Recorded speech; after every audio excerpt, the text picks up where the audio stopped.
అల్లు అర్జున్ కి Nampally court big shock ఇచ్చింది. సంధ్యా theatre తొక్కిసలాట ఘటనకు సంబంధించిన దాంట్లో ఆయన A11 గా ఉన్నారు. ఇప్పటికే 23 మందికి సంబంధించిన దాంట్లో ఛార్జ్ షీట్ కూడా దాఖలు చేశారు. అయితే వ్యక్తిగతంగా హాజరు కావాలి, సోమవారం రోజున మీరు వ్యక్తిగతంగా హాజరు కావాలని చెప్పి నాంపల్లి కోర్టు ఆదేశాలు జారీ చేసింది. సంధ్యా థియేటర్ ఘటన మీ అందరికి గుర్తుండే ఉంటుంది. Pushpa 2 cinema pre release event December 4, 2024 సుమారుగా 2 ఏళ్ల క్రితం, సుమారుగా ఏడాదికి పైబడి అవుతోంది. సో ఆ తొక్కిసలాట ఘటనలో అక్కడికి వచ్చినటువంటి ఓ కుటుంబం, శ్రీతేజ్, రేవతి అండ్ కుటుంబం. సో వారంతా అక్కడికి వచ్చారు. తన 2 పిల్లలతో కలిసి భార్య పిల్లల్ని తీసుకొని అక్కడికి వచ్చారు ఒక వ్యక్తి. సో ఆడికి వచ్చిన తర్వాత అల్లు అర్జున్ సడన్గా అక్కడికి రావడంతో తొక్కిసలాట జరిగింది. ఈ తొక్కిసలాట ఘటనలో రేవతి మరణిస్తే తన కుమారుడు శ్రీతేజ్ మాత్రం కోమాలకు వెళ్ళాడు. ఇప్పటికి 7.5 కాలం అవుతోంది, ఇంకా కోమాలోనే ఉండిపోయాడు. కొన్ని రోజుల పాటుగా కిమ్స్లో చికిత్స అందించారు. అటు అల్లు అర్జున్ కూడా కొంత ఆర్థిక సాయం చేసినట్టుగా ఉన్నాడు, కానీ ఆ అబ్బాయి ఆరోగ్యం మాత్రం కుదుటపడలేదు, ఇంకా ఆ బెడ్ పైన ఉంటూ ఉన్నాడు. సో తండ్రికి అంటే అక్కడ రేవతి మరణించింది, ఆ బాబు ఆసుపత్రి బెడ్పై కొట్టుమిట్టాడుతూ ఇంకా కోమలో ఉండడం నిజంగా ఆ కుటుంబం పుష్ప 2 సినిమా కలెక్షన్స్తో ఎంతటి సక్సెస్ సాధించిందో తెలియదు, ఎంతమంది ఫ్యాన్స్ ఎంజాయ్ చేశారో తెలియదు, కానీ ఆ కుటుంబం మాత్రం ఇంకా కన్నీటి పర్యంతం అవుతూనే ఉంది. ఆ కుటుంబం ఇంకా రోజు రోజుకి తన కుమారుడు ఆసుపత్రి బెడ్ పై నుంచి మళ్ళీ ఇంటి దగ్గర బెడ్ పైకి వచ్చి ఉలుకు లేదు, పలుకు లేదు, ఎవరిని గుర్తుపట్టడం లేదు.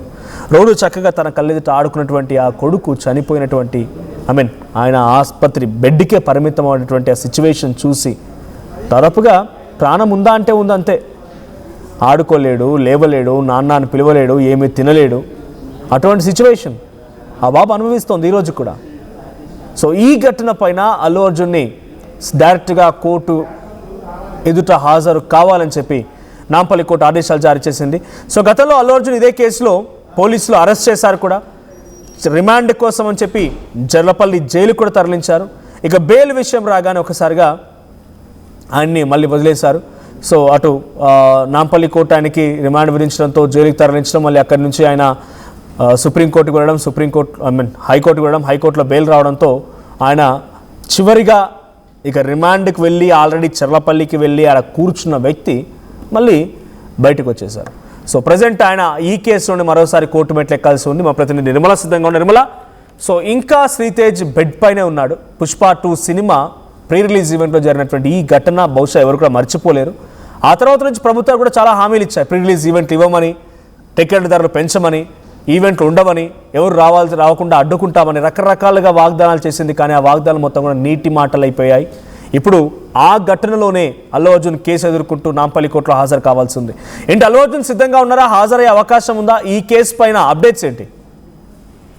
ఎస్ మనోజ్, ఈ ఘటన మాత్రం 2024 డిసెంబర్ 4వ తేదీన జరిగిన ఈ ఘటనను దృష్టిలో పెట్టుకుంటే మాత్రము ఇప్పటికీ శ్రీతేజ్ అయితే తీవ్ర గాయాలతో తను ఇప్పటికీ కూడా కోమాలోనే ఉన్నాడు. అయినప్పటికీ A11 గా సంధ్య థియేటర్ తొక్కిసలాట్లో A11 గా అల్లు అర్జున్ అయితే ఉన్నాడు. మరి ఈ అల్లు అర్జున్ కి ఇప్పుడు డైరెక్ట్ గా తను రావాలి, స్వయంగా హాజరు కావాలి నాంపల్లి కోర్టులో అని చెప్పేసి సామాన్లు జారీ చేసినప్పటికీ ఇప్పటి వరకు అయితే అల్లు అర్జున్ నుంచి ఎటువంటి సమాధానం అయితే బయటికి రాలేదు. కానీ అల్లు అర్జున్ ఒకవేళ హాజరు కాకపోవచ్చేమో అనే అంచనాలు కనిపిస్తూ ఉన్నాయి. ఎందుకంటే ఇప్పుడు ఈ ఘటన జరిగి 1.5 సంవత్సరాల కాలం పూర్తి అయినప్పటికీ కూడా తన మీద విధించినటువంటి ఆంక్షలు, అంటే ఆ సినిమాకి ఎటువంటి ఛార్జీల పెంపు కానీ, అసలు రిలీజ్ అయిన ఎడల కూడా టికెట్ల పెంచడం కానీ, బెనిఫిట్ షోలు కూడా రద్దు చేస్తున్నామని తీసుకున్న నిర్ణయాలు కానీ, అలాగే అల్లు అర్జున్ ని ఆ రోజు సెంట్రల్గూడ జైలుకి రిమాండ్ కు తరలించినప్పటికీ కూడా ఒక్క రోజులోనే బెయిల్ పైన బయటికి వచ్చినాక కూడా ఇక్కడ ప్రభుత్వం మళ్ళీ తర్వాత ఫిలిం ఇండస్ట్రీ వాళ్ళతో అందరితో కూడా ప్రొడ్యూసర్లను, డైరెక్టర్లను పిలిపించుకొని సమావేశాలు జరిపించిన తర్వాత మళ్ళీ బెనిఫిట్ షోలు ఇవన్నీ కూడా కంటిన్యూ అవుతూ వస్తూ ఉన్నాయి. అలాంటిది ఇంకొక విషయం కూడా ఇక్కడ ప్రభుత్వము సినిమా వాళ్ళను గుర్తించి కొన్ని అవార్డులు ఇచ్చే విధిగా అందులో అల్లు అర్జున్ కూడా ఉండడం అనేది అందరినీ ఆశ్చర్యానికి గురి చేసింది. కాబట్టి ఇప్పుడు అల్లు అర్జున్ డైరెక్ట్ గా కోర్టుకెళ్లి ఆయన హాజరు కాకపోవచ్చు కోర్టులో అని చెప్పేసి అంచనాలు అయితే కనిపిస్తూ ఉన్నాయి. కానీ ఓ పరంగా చూసుకున్నట్లయితే శ్రీతేజ్ కుటుంబానికి మరి అల్లు అర్జున్ వెళ్లి పరామర్శిస్తున్నారు. అలాగే అల్లు అర్జున్ వైఫ్ కూడా స్నేహారెడ్డి కూడా వెళ్లి పలకరిస్తున్నారు. వాళ్ళ బాగోగులంతా వాళ్ళే చూసుకుంటున్నారు అనేది కొంతమంది దృష్టిలోకి అది కూడా దృష్టిలో పెట్టుకొని వెళ్లి హాజరు అవ్వచ్చు అని చెప్పేసి కూడా కనిపిస్తూ ఉంది. ఏది ఏమైనప్పటికీ ఈ రోజు సాయంత్రం వరకు అల్లు అర్జున్ స్పందన ఏంటి అని బయటికి వచ్చే అవకాశాలు కనిపిస్తూ ఉన్నాయి. Manoj, right, thank you Nirmala. So మొత్తంగా అల్లు అర్జున్ A11 గా ఉన్నారు ఈ కేసులో. 23 మంది మొత్తం ఇన్వాల్వ్ అయి ఉన్నారు. సంధ్యా థియేటర్లో ఆ రోజు పర్మిషన్ కూడా సంధ్యా థియేటర్ ఎక్స్పెక్ట్ చేసింది చిక్కడపల్లి పోలీసుల నుంచి, కానీ పోలీసు పర్మిషన్ ఇవ్వలేదు. పోలీసు అక్కడ పర్మిషన్ లేదని చెప్పి తిరస్కరించారు కూడా. అక్కడ ఎటువంటి ఇన్ఫర్మేషన్ లేకుండా పోలీసులకి, సరే వాళ్ళు పోలీసులు కూడా అక్కడ కొంత అత్యుత్సాహం ప్రదర్శించారు అనుకోండి, ఎందుకంటే అక్కడికి వచ్చిన సంఘటనలు నిజంగానే వద్దు అనుకున్నప్పుడు ఆపాల్సింది. ఆయన వచ్చిన తర్వాత అటు నుంచి అటు వెనక్కి పంపించాల్సింది. కానీ పోలీసులు ఆయనకి రక్షణ కల్పించి వచ్చాడకరా అని చెప్పి ఫ్యాన్స్ని కలవమని చెప్పి ఆయన బయటకు వచ్చి చేతులు ఊపి కాళ్ళు ఊపి గాల్లో ముద్దులు ఇచ్చి ఆ తర్వాత థియేటర్ లోపలికి వెళ్ళే సమయంలో రేవతి అనేటువంటి ఒక మహిళ చనిపోతే ఇంకో బాబు ఆసుపత్రి బెడ్పై ఇప్పటికీ ఇంకా పడుకొని ఉండాల్సిన పరిస్థితి వచ్చింది. అల్లు అర్జున్ ఏదో ఆర్థిక సాయం చేశాడు, కొంత ప్రొడ్యూసర్ ఏదో ఆర్థిక సాయం చేసి ఉండొచ్చు, కానీ ఆ బాబు తల్లి యొక్క ప్రాణాలు వెనక్కి తీసుకురాలేరు. ఆ బాబు యొక్క ఆ పరిస్థితిని దాన్ని చక్కదిద్దలేరు. సో ఈ ఘటన ఇంకోసారి జరగకుండా ఉండాలంటే ప్రీ రిలీజ్ అనేటువంటి ఈ అంశం ఉండదు అని చెప్పి ప్రభుత్వం కూడా చెప్పుకొచ్చింది. ముఖ్యమంత్రి రేవంత్ రెడ్డి చాలా అగ్రెసివ్గా మాట్లాడుకొచ్చారు, చాలా దారుణంగా ఇంకోసారి పర్మిషన్ ఉండదని వార్నింగ్లు ఇచ్చారు సినిమా వాళ్ళకి. కానీ ఏమైంది, అంత వస్తే అమీ తుమి మనం ఒకటి అని చెప్పి జబ్బల కింద జొరిపోయి మళ్ళీ ప్రత్యేకంగా మీటింగులు పెట్టి ప్రత్యేకంగా వారితో సమావేశాలు జరిపి, నాకు తెలిసి 2.5 ఏళ్ల కాలంలో ఏ ఒక్క రైతును కూడా దగ్గర తీసి సమస్య ఏందని అడగనటువంటి ముఖ్యమంత్రి సినిమా వాళ్ళని దగ్గర తీసి సినిమా వాళ్ళందరితో కూడా మీటింగ్ పెట్టి వాళ్ళతో టిఫిన్లు టీలు చేసి ఆ తర్వాత ఒక సమావేశం నిర్వహించి ఆ సమావేశంలో ఏదో నిర్ణయం తీసుకున్నాము, హాలీవుడ్ తరహాలో టాలీవుడ్ని చేస్తామని చెప్పి మాట్లాడుకొచ్చారు.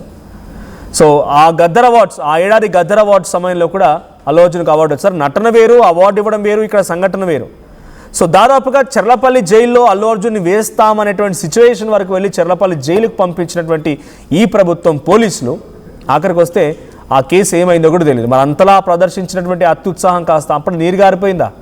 బెయిల్ వచ్చింది, బయటకు వచ్చారు, దాని మీద ఏం ఇన్వెస్టిగేషన్ చేశారు? తప్పిదానికి కారణం ఏంటి? థియేటర్ కారణమా, అల్లు అర్జున్ కారణమా, ఆ రోజు రేవతి మరణానికి కారణం ఏంటి? ఇప్పటి వరకు ఫైండ్ అవుట్ చేయలేకపోయారు. అంతే, అమీ తుమి, మీరెంత స్వరడబ్బా, పరడబ్బా, పరస్పర డబ్బా. సో మన డబ్బా మనం కొట్టుకోవాలి, ఎదుటి డబ్బా కొట్టాలి, ఇద్దరం కలిసి ఎవరి డబ్బాలు కొట్టుకుంటూ ఉండాలి. ఇది సినిమా వాళ్ళకి ప్రభుత్వాన్ని జరుగుతున్నట్టుగా ప్రజలు విమర్శిస్తూ ఉన్నారు. టికెట్ల ధరలు పెంచమంటారు, టికెట్ల ధరలు పెంచేస్తారు, రాత్రి జీవోలు వచ్చేస్తాయి. అందరూ పడుకున్న తర్వాత అర్ధరాత్రి దయ్యాలు తిరిగే రాత్రి జీవోలు వచ్చేస్తాయి. ఇది పబ్లిక్ నుంచి వస్తున్న మాట. ప్రీ రిలీజ్ ఈవెంట్లు ఏమంటారు, ప్రీ రిలీజ్ ఈవెంట్లకు పర్మిషన్లు వస్తాయి, టికెట్ ధరల పెంపు అట్లనే జరుగుతుంది. అన్నీ ఇక్కడ మేము అంతా ఒకటన్నట్టుగా వాళ్ళు ఉన్నారు. కానీ పాపం ఇక్కడ చనిపోయింది ఎవరో ఒక సామాన్య కుటుంబం, రేవతి కుటుంబం. సో చాలామంది అంటున్నారు ఏంటంటే వాళ్ళకేంది డబ్బులు బాగా వచ్చాయి, తలా ₹1 కోటి ఇచ్చారు కదా అని చెప్పి. ఎవరికి కావాలి డబ్బులు? ఆ తల్లి చనిపోయింది, ఆ బాబు ఆసుపత్రి బెడ్ పైన, తర్వాత ఆ ఇంట్లో ఆ బెడ్పై పడుకుంటూ ఉంటే డబ్బులు కావాలా? నిజంగా ఈ రకంగా డబ్బులు ఇస్తామంటే ఆడికి వచ్చి దీనికి కారణమైనటువంటి ఆ 23 మంది ఎవరైతే ఎఫ్ఐఆర్లో వాళ్ళ పేర్లు జోడించారో వాళ్ళ కుటుంబాలను చంపేస్తారో డబ్బులు ఇస్తామంటే జరగదు. సో ఇప్పుడు అల్లు అర్జున్ని మళ్ళీ ఇదే కేసులో నాంపల్లి కోర్టు సమన్లు జారీ చేసి కోర్టు ఏదో వ్యక్తిగతంగా హాజరు కావాలని చెప్పి ఆదేశాలు జారీ చేసింది. మరి అల్లు అర్జున్ వెళ్తాడా లేదా? ఏదో సినిమాల మాదిరిగా ఇక్కడే ఆయన నేను నడిచిపోద్ది కదా, లాయర్లను పంపిస్తా లేకపోతే ఇంకరీ చేస్తానట్టుగా ఊరుకుంటాడా, లేకుంటే విఘ్నతతో న్యాయస్థానాన్ని గౌరవించి ఆయన కోర్టు మెట్లెక్తాడో చూడాలి. బట్ ఆ సంఘటన కనుక మీకు గుర్తుండుంటే ఇప్పటికీ ఇంకా దీనికి కారకులు ఎవరు అనేది క్వశ్చన్ మార్కే. ఎవరికి రేవతి మరణానికి కారణం ఎవరు? ఆ రోజు ఆ బాబు అంతలా పరిస్థితి దొరకడానికి కారణం ఎవరు? ఎవరిని నిందిద్దాం? చట్టాలని ఎవరిని శిక్షించాయి? నో, ఎవరిని శిక్షించలేదు. పోయారు, బయటకు వచ్చారు, అంతా మనం ఒకటన్నట్టుగా మళ్ళీ అందరూ సంకల కింద చేరిపోయి అంతా ఒకటైపోయారు తప్ప ఏం ఉపయోగం లేదు ఈ ఘటనలో అయితే. సో మీకేమనిపిస్తోంది, దీనికి కారకులు ఎవరు? రేవతి మరణానికి ఆ శ్రీతేజన్ అబ్బాయి ఇంకా ఆ బెడ్పై ఒక విగత జీవిగా ఉండడానికి, విగత జీవి ఇన్ ద సెన్స్ ఆయన చలనం లేదు, పిలిస్తే పలకడం లేదు, నాన్న అని పిలవడం లేదు, తిండి తినడం లేదు, కేవలం బెడ్పై ఉన్నాడా అంటే ఉన్నాడా అంతే.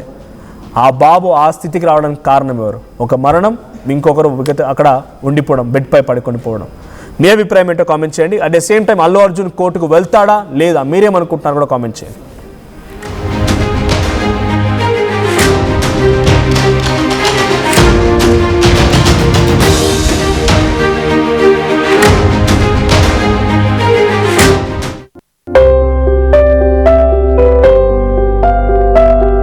చిన్న చిన్న ఆనందాలు 35 ఏళ్లుగా నా జీవితంలో లేవు. 35 ఏళ్లుగా నేను డైపర్లలో బ్రతికాను. 6 సెంటీమీటర్ల ఫిస్టులా నా మూత్రాశయంలో లీకు కారణమైంది. ఎవరూ నాకు సహాయం చేయలేకపోయారు. AINUలో వైద్యులను కలిసే వరకు. అక్కడ వారు రోబోటిక్ శస్త్రచికిత్సతో నాకు పరిష్కారం ఇచ్చారు. వారు నా ఆత్మవిశ్వాసాన్ని కూడా తిరిగిచ్చారు. Precision care makes it possible. The Center for Robotic Surgery at AINU